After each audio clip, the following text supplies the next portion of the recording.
Hello మా మీ అందరి ముందుకు వచ్చేసిన ఈరోజు అయితే మ్యాటర్ అయితే మా ఈడేది మొఖం చూపిస్తాను అనుకుంటున్నారా? ఈరోజు అయితే మా ఆదివారం అని చెప్పేసి ఇంటికాడ ఉన్నాం మా. అంటే ఇంకా ప్రతి ఆదివారం ఇంటికాడే ఉంటాం. ఇంకా అంతలోపే చిన్న పని ఉంటే బయటికి వెళ్ళి పని పూర్తి చేసుకొని వచ్చేసాము. అప్పుడే టైం 9:30 అయింది. ఈరోజు ఏం కూర అని చెప్పేసి దగ్గరకు వచ్చి చూస్తే మా పెద్దయ్య అయితే రైసు అలానే ఇంకా ఆదివారం చెప్పేసి చికెన్ అయితే చేసుకున్నాము. అంతలోపలే ఆకలి అవుతుందని చెప్పేసి అన్నానికైతే అన్నం ప్లేట్ అయితే పెట్టుకున్నాము. ఇంకా అన్నం తినేసిన ఖాళీ కూర్చుంటే మా నాన్న బయటికి వెళ్తుందారా అని చెప్పేసి బయటికి అయితే తీసుకెళ్తా ఉండు. యాడికి నాన్న ఇదని అడిగితే సరే నువ్వు ఎక్కురా బండి అని చెప్పేసి బండి ఎక్కి నిదానంగా వెళ్తా ఉన్నాము. సరే నువ్వు అందులోకి పా అని చెప్పేసి నన్ను ఇక్కడ దింపి మా పెద్దయ్యని తీసుకొని అయితే వెళ్ళాడు మా. నాకు ఖాళీ బోర్ అయితే కొడుతుంది మా ఒక్కరిని అని చెప్పేసి అంతలోపే ఇంకా నరసాపూర్ అయితే వచ్చాము. నరసాపూర్ అంటే మీకు అంటే చిన్న సిటీ ఏమో, ఇది పెద్ద సిటీ అయితే కాదు. ఇంకా అంతలోపలే అటు ఇటు చూస్తూ ఉన్నాం అనమాట. అంటే కటింగ్ షాప్ ఏడైనా ఉంటే కటింగ్ బాగా పెరిగేసింది మా.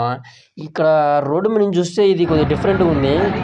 సర్లే డిఫరెంట్గా ఉంది అని చెప్పేసి కటింగ్ చేయించుకుందామని చూసిన ఎలా అయితే నేను ఫోటోలో చూపించిన అలానే చేశాడు. ఇంకా ఎండ అయితే చింపేస్తుంది మా. బాదం పాలు అయితే ఒకటి తాగేసిన ప్రశాంతంగా. అలా రోడ్డు మీద నడుచుకుంటూ వెళ్తుంటే మా నాన్న అయితే చెప్పుల షాప్లోకి వెళ్దానరా చెప్పులు అయితే తీసుకోవాలని చెప్పేసి మా పెద్దయ్యకి పని చేస్తున్నాడు కదా, పనిలోకి బూట్లు కావాలన్నమాట. ఈ బూట్లు ఎంత అని చెప్పేసి కాస్ట్ 250 అయితే చెబితే అంత ఎందుకు ఉంటుంది 5 అని చెప్పేసి బయటికి వెళ్ళాము. ఇంకా బయటికి వెళ్ళలేకే ఎండలు చింపేస్తున్నాయి మామూలు తెలంగాణలో. ఒక థమ్స్అప్ అయితే తీసేసుకున్నాము.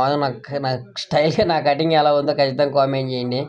అంతలోపలే అమ్మ ఇంటికి పోదాం పని అని చెప్పేసి ఆటో అయితే అరగంట సేపు కూర్చుంటే ఆటోకి వచ్చాము. ఈడి పిచ్చిన కొడుకు అరగంట నుంచి గంట నుంచి అసలు కదిలియట్లేదు, బోరు కొట్టేస్తుంది అసలుకి. ఈ ముసలినా కొడుకు అయితే తెలుసా తిడుతున్నాడు సారీ, ఒకే రోడ్డు మీద 4 సార్లు తిప్పించాడు మా. తిప్పుతానే ఉండు బీపీ వచ్చి దిగుతుంది. ఎప్పుడు పోతామో అదేమో డగ్గ అని చెప్పేసి చాలా కోపం వస్తుంది. ఇంకా ఎలాగోలా అయితే ముసలోడు నిదానంగా తీసుకొచ్చి ఇంటికాడ అయితే దించాడు మా. ఇంకా ఎండ అయితే చింపేస్తుందని చెప్పేసి మళ్ళీ ఒక ఫిజ్ అయితే తీసుకున్నా. హలో మా, మన ఫుల్గా వీడియో అయితే చూసిన వాళ్ళు ఈ కొద్ది కూడా చూసేయండి మా. ఈరోజు అయితే RCB versus Mumbai Indians match ఉంది. దాంట్లో ఖచ్చితంగా మీరు ఏది గెలుస్తుందో ఖచ్చితంగా కాంపిటీట్ చేయండి. అలానే మన ఆర్జీబీ ఫ్యాన్స్కి అయితే ఖచ్చితంగా షేర్ చేయండి. ఎందుకంటే ఈరోజు అయితే మ్యాచ్ ఖచ్చితంగా పక్క ఆర్జీబీ అయితే గెలుస్తుందని మనస్ఫూర్తి కోరుకుందాం. ఆర్సీబీ ఫ్యాన్స్ ఎవరైనా చూస్తుంటే ఖచ్చితంగా జేఆర్సీబీ అని కామెంట్ చేయండి. అలానే ఆర్సీబీ హేటర్స్ ఈరోజు మ్యాచ్ కొట్టి మీ అందరికీ నోట్లో లాలిపప్పులు గొగ్గు అని పెడతాం. చూసుకోండి, బరాబర్ చింపి ఆరేస్తాం. Okay guys, bye. Hello morning ముందుకు వచ్చేసిన మా. ఈరోజు అయితే 7:30కి RCB versus Mumbai Indians match అయితే ఉంది. ఖచ్చితంగా 100% అయితే పక్క ఆర్సీబీ అయితే గెలుస్తుందని నేను ఖచ్చితంగా చెప్పగలను. ఒకవేళ ఆర్సీబీ ఓడిపోయిందంటే పక్క ఓపెన్ ఛాలెంజ్ నేను చేస్తున్నా. మా రూమ్లో డ్రాయర్ వేసుకొని తిరుగుతా. ఇది నా ఓపెన్ ఛాలెంజ్, ఖచ్చితంగా మీరు సేవ్ చేసి పెట్టుకోండి. జేఆర్సీబీ. హలో మార్నింగ్ ముందుకు వచ్చేసిన మా.